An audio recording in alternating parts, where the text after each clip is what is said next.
What if the map that shapes your days and nights included a predator as an unmarked neighbor? Imagine waking to the same sky, crossing the same trail, and measuring the margin of every choice by the presence of a large cat whose steps are counted on the earth beside yours. Here, on the edge of the maps we draw for comfort, the boundary between village and savannah is porous. The lion is not a story from a book or a picture on a wall. It is a weather that arrives with dusk, a set of paw prints by the water, a pressure that alters how people sleep, move and talk. This film follows 6 communities who live and work inside those margins.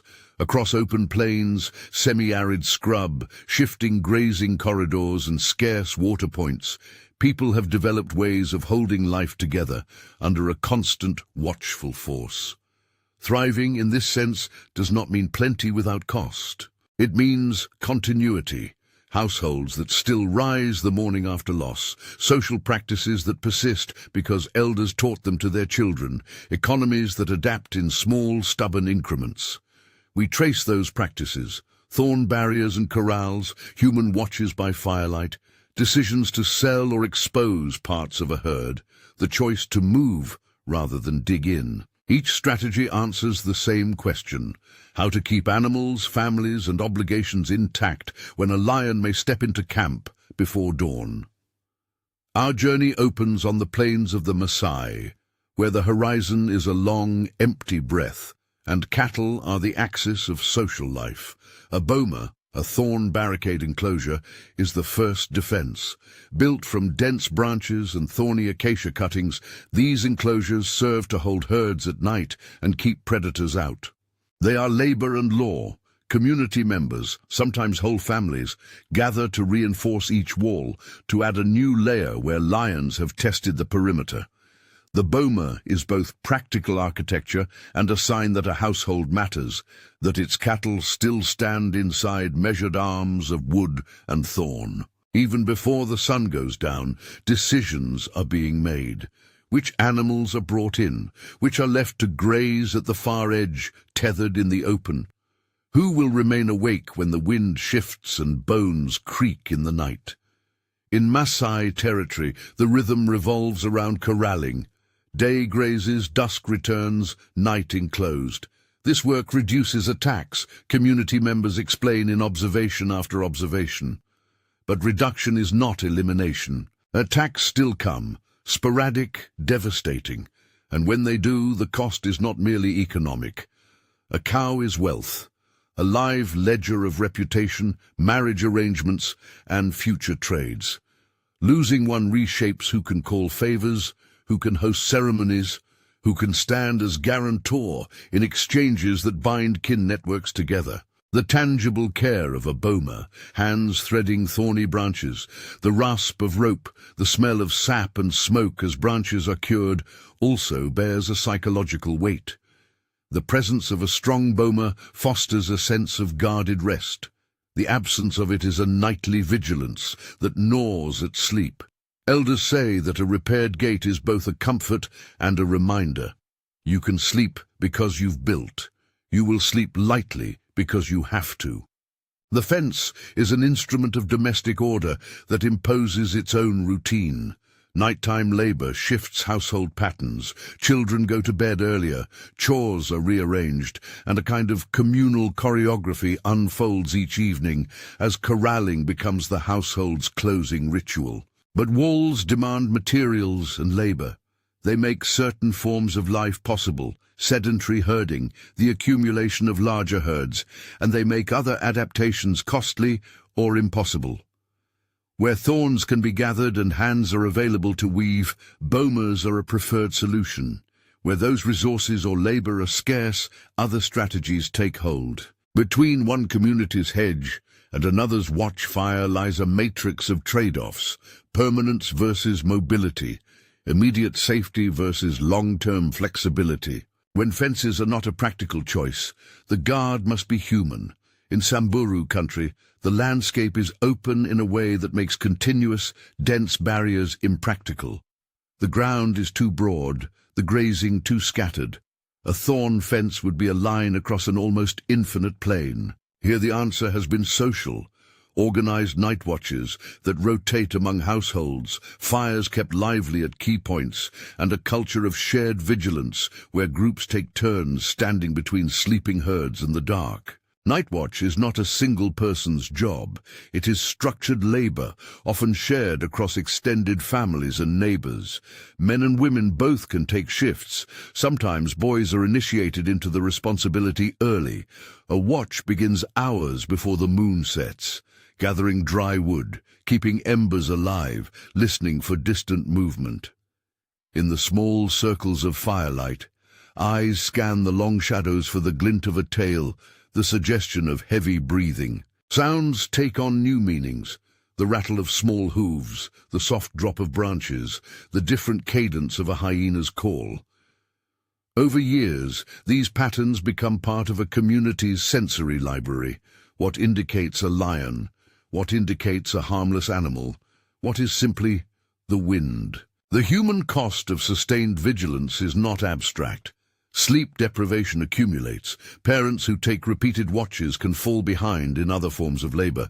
School attendance for children can be affected when nights are punctured by alarms and hurried checks. Tensions can arise when the rotation of watches is unevenly distributed, or when a household is asked to shoulder a greater burden because its herds are larger or its homestead is more exposed. Those strains are part of the hidden accounting of coexistence. Who loses sleep, who gains protection, who can rely on neighbors when time comes to repair a hole and mend a gate. Yet watch culture is also a social glue. Shared responsibility can build or reinforce trust. In the glow of the watchfire, small acts, passing a pot of tea, repairing a torn net, mending a bruise, are transactions of care that repay the community in ways beyond immediate loss avoidance. When fences fail or watches cannot hold, people confront an unthinkable calculus: which animals to risk. In Toga, indefinido country, grazing routes are shared, and the corridors along which herds move are communal arteries that any household must use. These shared routes concentrate choice. When predation pressure rises, households decide which animals to expose and which to draw back. The typical decision is not dramatic, but accumulative. A family may sell younger animals so that the remaining herd is more manageable to protect.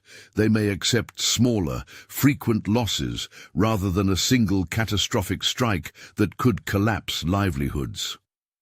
Over time, though, those incremental losses erode the herd's scale, and with it, the family's buffer against drought, illness, or social obligation. Selling stock is itself a political act. It alters how a household is perceived. Less stock can mean less capacity to reciprocate, fewer animals to offer in ceremonial exchange, fewer resources to call on in a crisis. But keeping stock that cannot be defended is also risky. The choice is rarely a simple economic calculation. It is entangled with concepts of honor, obligation, and long-term strategy. Elders teach younger members which animals to prefer for sale, which to keep for breeding, which are too valuable to risk, even when the immediate pressure is high. That knowledge is a kind of living ledger, an oral and tactile economy of decisions shaped by memory and observation. A Toga pastoralist might point to a stretch of spoor where lions have begun to concentrate near a seasonal water point. The family meets and weighs options. Move the camp, tighten defenses at the boma, sell calves to reduce numbers. Each option carries loss. Selling reduces herd size and future birth rates. Movement risks exposing stock in unfamiliar terrain. Bolstering defenses costs time and materials in a context where both may be scarce. That trade-off, where every choice reduces one set of risks while increasing another, is the practical anatomy of living with predators. It is a slow attrition that reshapes wealth and social networks in ways that are rarely visible from outside a community. Across the plains, in valleys where cattle are not only wealth but also the currency of social standing, the stakes take on an additional dimension. In Ramar, indefinido territory, described by community members in a valley known as the Vale do Homo, Cattle function as central measures of reciprocity and authority. Stock prove a person's ability to host, to support kin, to engage in long-term exchanges that sustain alliances. When animals are lost to predators, the loss can ripple across years. A household's capacity to stand in certain roles diminishes. Promises are harder to keep. Alliances shift. An attack can unsettle not just immediate wealth, but a household's place in the social architecture. The social consequences can be complex and slow to unwind. A family that once provided oxen at ceremonies may be called upon less frequently. Their counsel might be weighted differently when fewer animals sit in their care. The interpretation of loss is not only about material shortage, but about changing obligations. Sometimes, after a season of repeated predation, households negotiate different forms of support, borrowing, shared grazing, or partial sale, that compensate for the lost capacity. These negotiated arrangements show the adaptability of social systems. When the ledger is altered, new accounts are opened, but the process is costly and protracted. Rebuilding a herd to its former social weight can take many seasons and may never fully restore the balance that was lost. Between these communities runs a subtle continuity, knowledge transmission. Across the Maasai corrals, Samburu watchfires and toga grazing routes, children learn by watching. They accompany elders at night. They help mend thorn fences. They learn to recognize spoor and the scent of disturbed dust. This learning is not a classroom, but a prolonged apprenticeship. Techniques are not taught as abstract rules, but as embodied practices.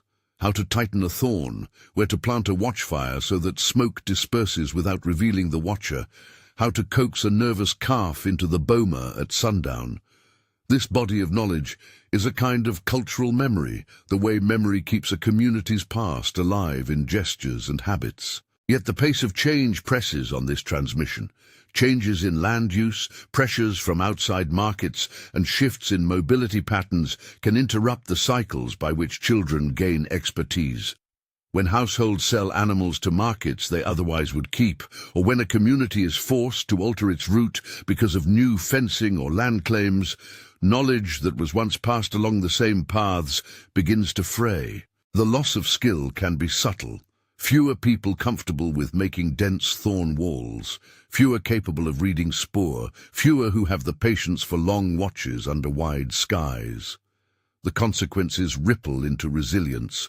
Without those skills, communities may find their options narrowed. But adaptation is not only the inheritance of old knowledge, it includes the conscious invention of new arrangements. Markets that allow households to convert animals into cash to pay for alternative protections. Networks of reciprocity that extend beyond immediate neighbors. Communal agreements to share the burden of night watches. These are not universal remedies. They are piecemeal solutions, often contingent on the landscape, the availability of labor, and access to resources. Still, their existence underlines a central point. Thriving here is not a triumph over lions.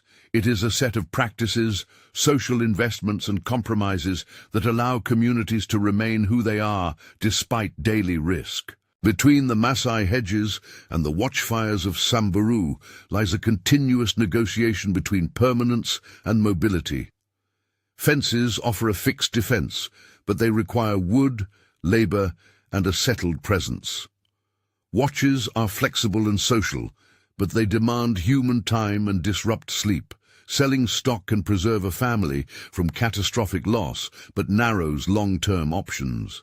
Mobility can remove people from danger, but can sever social ties and access to specific grazing grounds. There is no single, unambiguous path to safety, only trade-offs, carefully weighed in the moment and remembered afterward.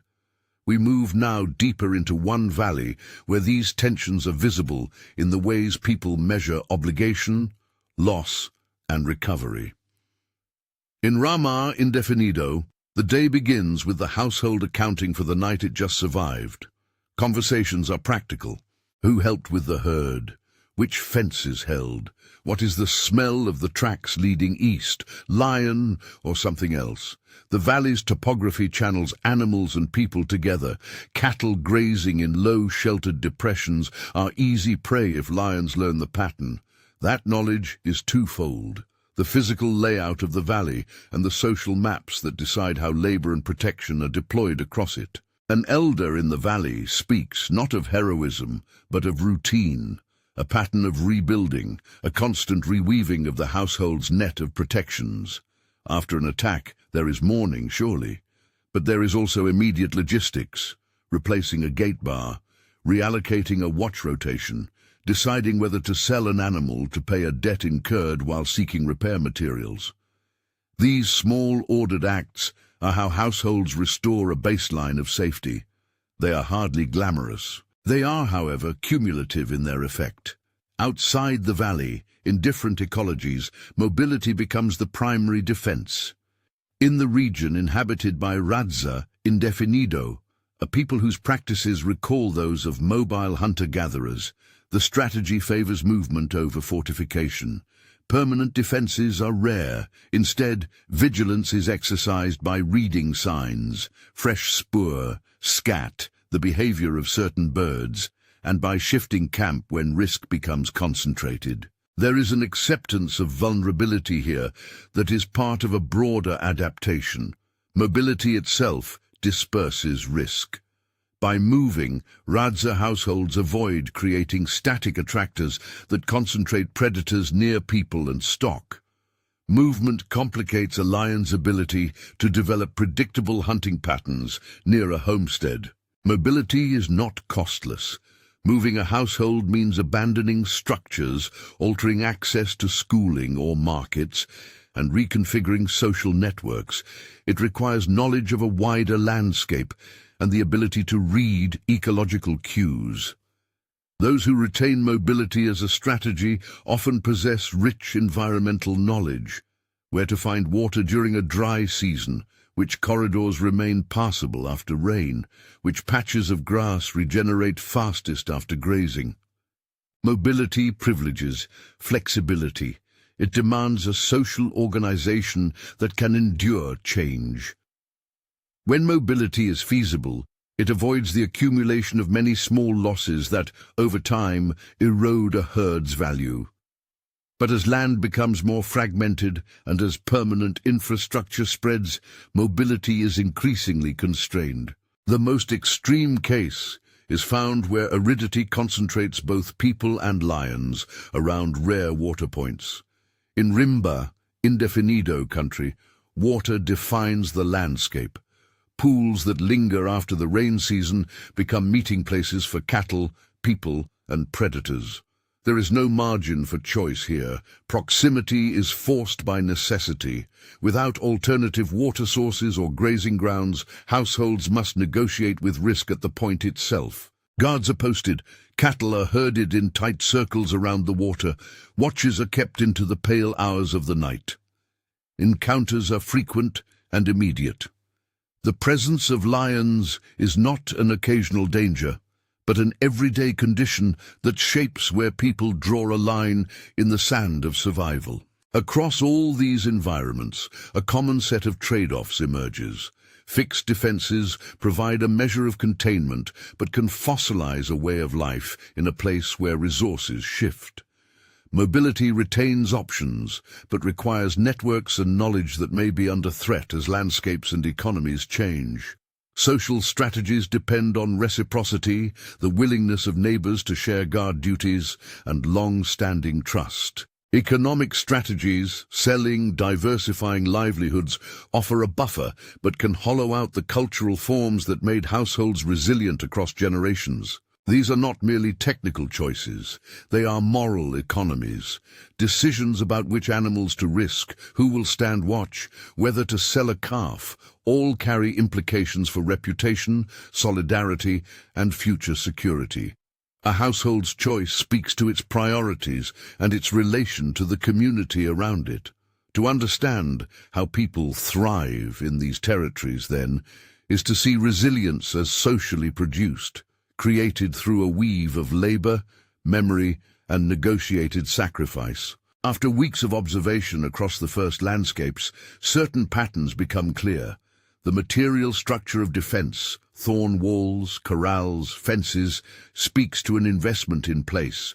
Social structures, rotating watches, shared labor, speak to a communal negotiation of risk. Economic strategies, sales, selective exposure, speak to the long memory of loss. But none of these are panaceas. Each reduces certain risks while opening others.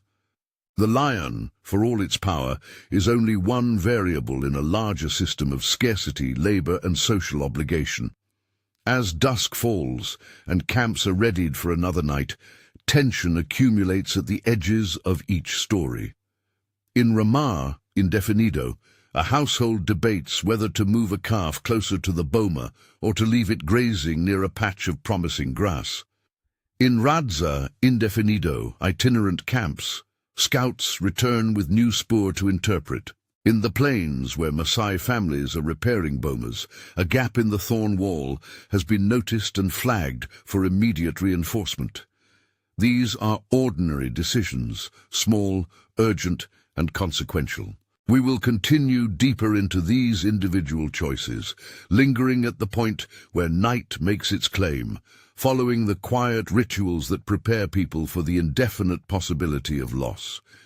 There are moments when the logic of protection fails, when a patrol returns to find a gap dashed, when a family sells off a portion of its herd and watches the social ledger change, when mobility becomes impossible because the roads of the modern world close new corridors. Each thread is a story about adaptation and about limits. For now, though, there is the immediate work, fire to tend, gates to fasten, shifts to arrange. The camera follows hands that braid thorn into a firmer weave. It lingers on faces that show the fatigue of work and the steadiness of practice.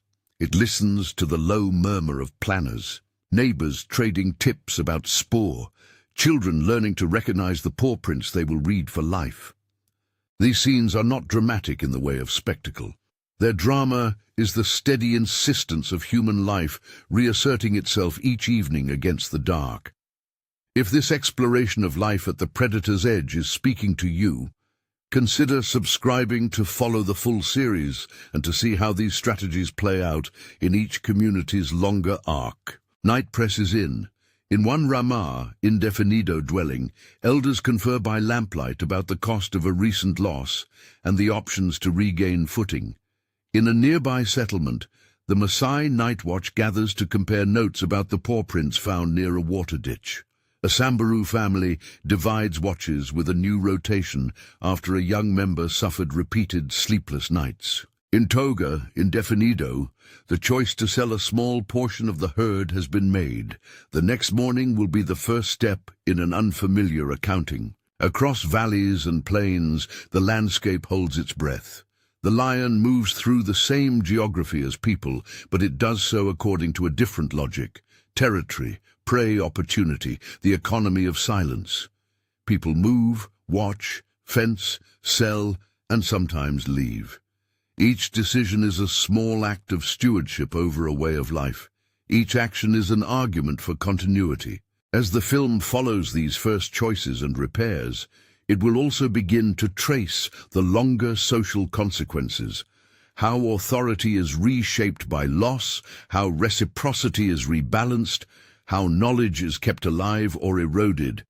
In the next sequences, we will sit with families through recovery, follow markets where stock are sold, and listen as elders explain how a community's moral economy bends under strain. We will see how mobility is declared or suspended, and how water points become stages for repeated negotiation. For now, the plain work continues. Hands tighten, fires glow, paths are watched. Night is not a single event, but a series of choices accumulated across seasons. The resilience you see here is not the absence of suffering.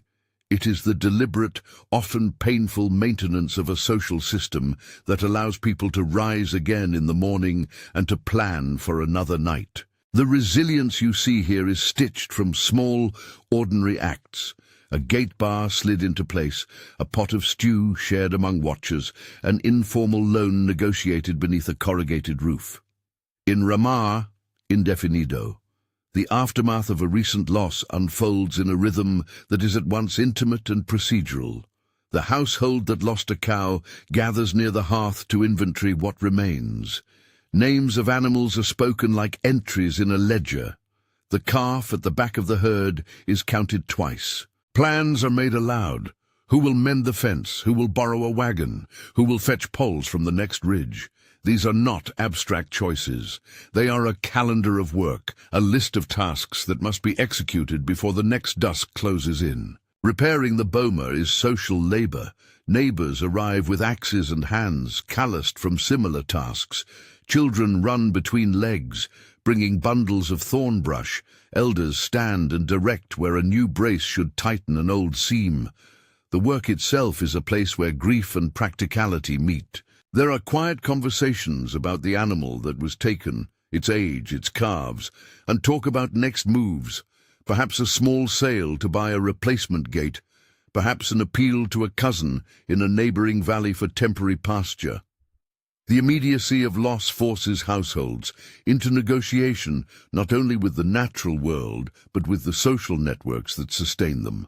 Markets become another stage where the calculus of risk is revealed. At a dusty trading place frequented by people from toga indefinido routes, families offer animals for sale that once would have been held for years. The seller's decision is both economic and reputational.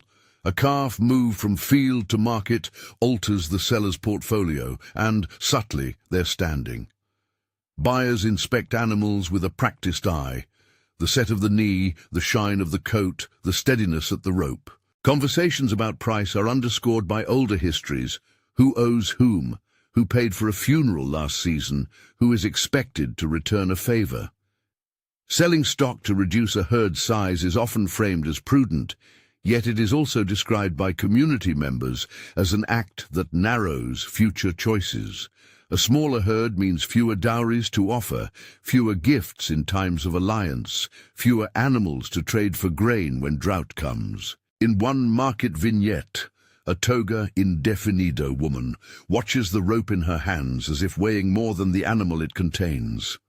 She explains, not as a complaint but as a statement of fact, that selling 3 young cattle might prevent a single devastating loss next season. The buyer nods. This is the economy of shared understanding. Nearby, a group of younger men argue quietly about routes that might bring better pasture, but also greater risk. Here, trade and conversation map a wider geography. Roads that once were pathways for cattle now pass through fenced farmland, pushing herds into thinner corridors where predators can concentrate. Back in the plains, the daily work of vigilance shapes gendered and generational roles. In Samburu territory, watchers are organized through obligations that cross kin lines. Men, women, and sometimes older children take turns at the fire. The work of night-keeping is more than guarding animals. It is the informal curriculum where younger members learn to be attentive. A teenage boy who keeps his first full watch learns the names of tracks and the sound of wind on certain grasses. He learns the rhythm of the embers and how to move without announcing himself to both livestock and predator. The passing of these practical skills creates a kind of cultural continuity, an apprenticeship that includes moral responsibility as much as technique. But the cost of sustained vigilance accumulates in less visible ways. A mother who takes repeated watches may find herself behind on midday chores. A father who spends nights in rotation may return to fields clouded with exhaustion. There are trade-offs in schooling too. Community teachers sometimes report irregular attendance in the weeks following seasons of high predation. Children drawn into night rotations or expected to help mend fences can miss lessons that, for many families, promise another kind of future. The choice between short-term security and long-term investment in education is not framed in ideology, but in daily arithmetic. How many nights can you afford to lose before an exam, before a crop must be overseen? These pressures do not always erode trust. In many cases, they reforge it. In Samburu camps, shared watches are also where favors are exchanged, where a borrowed tool is returned with extra food, where a loan is spoken of softly and repaid when rains come. In some households, women have organized rotating systems that account for childcare alongside watches, creating arrangements that allow older children to sleep while a neighbor watches, or shifting cooking tasks so a parent can rest in the afternoon. These micro-adjustments show the social creativity communities marshal in response to strain. Mobility, when available, rewrites the risk equation entirely. In razza indefinido, itinerant settlements, movement disperses danger and diffracts the incentives of a predator. A camp that shifts away from a known spoor offers few guarantees, but it interrupts patterning. Predators that learn a village's schedule, when gates are latched, where animals gather, gain an advantage. By preventing such routine from taking hold, mobility denies lions the predictable signals they exploit. Scouts return from morning treks with news, tracks that have crossed a dry riverbed, an unusual cluster of paw prints near a seasonal pan. The decision then is swift and communal. Stay and fortify or break camp and move. Breaking camp is logistics and memory. Tents or temporary structures are dismantled. Pots, children and livestock are loaded in order of necessity. The process demands a social cohesion oriented to rapid change. Older members perform much of the planning, tracing routes they have used before and calling to mind waterholes that held in previous dry seasons. Those memories are a kind of insurance, less formal than a contract, but rooted in long observation. Mobility privileges those who have not only physical endurance, but broad spatial knowledge, social ties across distance, and access to corridors that remain open. As land becomes parcelled and modern infrastructure encroaches, those corridors thin, making mobility itself a strategy under pressure. In the arid reaches where water points concentrate life, choices are constrained to the point of urgency. In Rimba, indefinido country, community members describe mornings when the waterhole is ringed with teeth-marked bones and morning paw prints. Gathering at such a point is an exercise in proximity management. Men and women form rings around the gathered cattle as each animal drinks, and boundaries are held by voices as much as by ropes. Night watches cluster near the remaining moisture. The soundscape is a chorus of low calls, the clink of metal, the creak of poles. There is little margin for error. A single unguarded animal can shift the focus of a predator, and the next day's accounts will already be recalculated. Across these vignettes, the human cost of coexistence emerges in cycles. Economies adjust, social roles flex, knowledge is passed, frayed and reconstituted. The cumulative effect is neither romantic triumph nor unrelenting defeat. It is a continuum of adaptation. Some households manage to rebuild a herd to its former size. Others accept a lasting contraction of their stock, and with it, a reordering of social capacity. What many community members emphasize in conversations recorded over months is the endurance of practices. Walls rebuilt, stories told, lessons taught at dusk. This persistence is the core of the documentary's claim. Thriving is not the absence of loss, but the capacity to sustain a way of life across repeated shocks. A reflective interlude across the film's roadmap brings the viewer to a broader observation. When a society must keep vigil, the patterns of daily life shift in ways that reverberate across generations. Sleep itself becomes communal labor. Anthropological accounts frequently note that human sleep in traditional contexts is rarely solitary, silent, or uninterrupted. Communities develop sentinel behaviors, staggered rest, practiced wakefulness, social norms that assign responsibility. These behaviors, cultivated over generations, are forms of embodied knowledge. They tune the senses to the local ecology, what a lion's breath sounds like in a dry season, how the wind carries scents differently in certain topographies, which birds act as inadvertent alarm systems. This embodied vigilance is part practical and part cultural memory. It is taught by doing. A child who shadows an elder learns to see in low light, to feel the weight of a silence, to notice what others ignore. When the channels for such learning are disrupted, by schooling systems that do not accommodate local rhythms, by market pressures that entice young people away from traditional duties, by fencing that changes movement patterns, the skills necessary for coexistence can atrophy. The loss is not merely technical, it is social. The rituals through which knowledge was once transmitted, shared watches, communal building, oral recitation, no longer occupy the same time or priority in some places. Yet communities adapt their teaching as well. In settlements that straddle access to education and persistent predation risk, a hybridization occurs. In a few camps, elders time apprenticeships so that children attend school during the day and learn practical skills in the early evening under supervision. Some communities shift watch schedules to accommodate market days or school calendars, negotiating with neighbors to redistribute burdens. These adjustments are not uniform and are often improvised responses to immediate pressures. They reflect a willingness to blend older practices with newer institutions in order to preserve both safety and future opportunities. There are moments of ingenuity that stand out, simple, low-cost adaptations that reflect deep observational learning. In one case observed, thin branches are woven at an angle that discourages large animals from pushing inward, while an outer line of thorn creates a secondary obstacle. In another, watch groups have agreed on a signaling method using low, rhythmic beats on a wooden plank, enough to rouse a neighbor but not to alert predators. These are not universal solutions. They are localized experiments born from long acquaintance with particular places and animals. Throughout the film, the idea that modern security systems might reduce certain adaptive capacities is a recurring theme. Where fences of wire and steel replace the need for nightly human labor, the immediate benefits are obvious. Fewer sleepless nights, reduced exposure.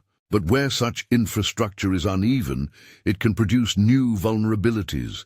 Communities that lack the skills to read the land now face predators that still depend on ecological cues, while the knowledge carriers who once taught younger generations the art of guarding are fewer in number. The question is not dismissive of technological aid.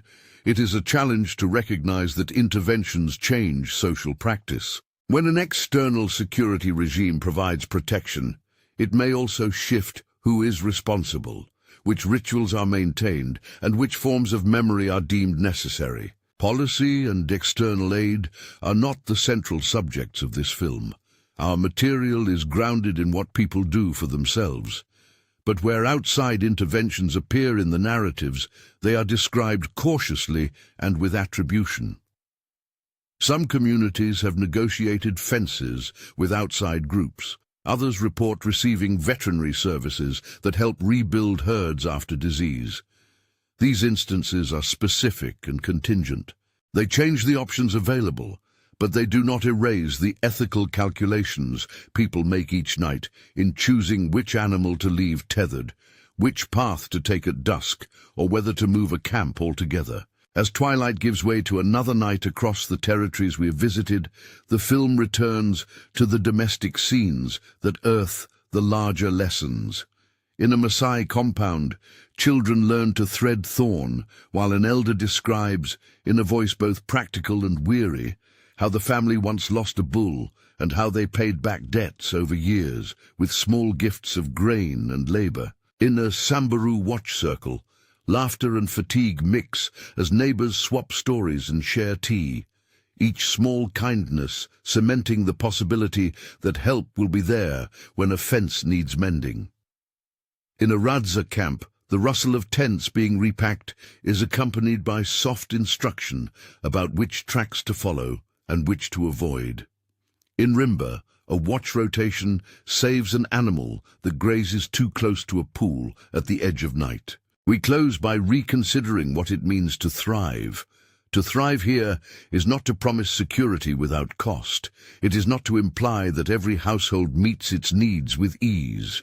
Rather, it is to recognize continuity, the ways in which people preserve social relations, transmit crucial skills, and negotiate the ever-present risk of predation so that their communities remain intact. Thriving, reframed, is a social achievement, an ongoing negotiation between risk and habit, between the natural rhythms of predators and the cultural rhythms of those who live alongside them. The film's final note is a question rather than a conclusion. As modern infrastructures spread and new forms of security become available, what will be lost and what will be gained?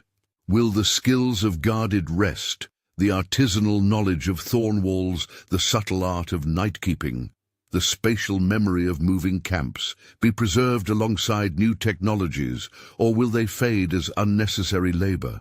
And what does it mean for a society's resilience if the very practices that once allowed people to survive in fragile landscapes are eroded?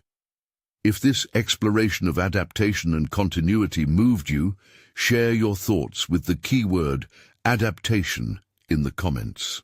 Like the film if you found these stories valuable, and subscribe for more in-depth documentaries that follow people and practices at the edges of changing environments. The maps we live by are not only lines on paper, they are the routes we choose, the fences we build, and the watches we keep. In those choices, these communities continue to claim a future of their own.